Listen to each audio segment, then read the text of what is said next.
ये कुत्तों हमें साथे बहुत गलत कही बा। ये कुत्ते कपड़ा उतार के ये घर से मार के निकालना ठीक है। राम भरोस मोहन का कपड़ा सब उतार लो, ऐसे घर से निकाल दो। हो माधवा तू अपन से नहीं करावेगा। राम भरोस मेरी गलती है नहीं। निकाल वो सही वाली। राम भरोस मार दूंगा। क्यों गाली दे रहा है? अरे गुस्सा नहीं गाली ना दे तो गाली देगा। वो सही वाले ठीक है, वहाँ चोरी का दे ना कर। वो मेरा भाई है, अगर उसे गाली देगा तो मुझे भी गाली होगी।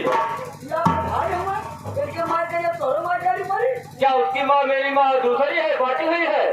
क्या दमना कर मर जाता बोल कर। कोई मरने के बाद गाली देता है? मरने के बाद ना के बाद दे जा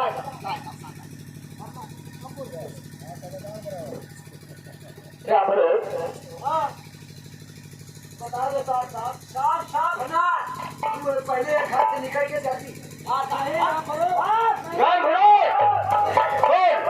पहले इसे 50 गोली मार।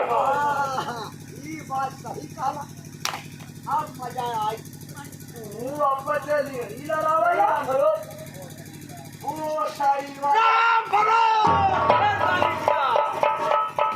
खड़े हो जा, खड़े हो जा।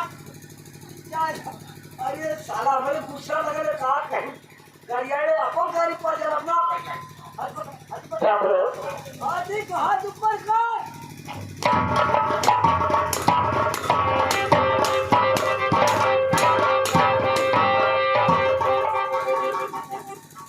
राम भरोस, राम भरोस, राम भरोस, ये क्या कर रहा है? ये क्या कर रहा है? जब छूट जाए जब वो मारी धीरे धीरे मारी छूट जाए जब वो मारी। राम भरोस इसे बोल दे कि मेरे नजर से दूर चला जा। भाग जा जल्दी भाग जल्दी भाग।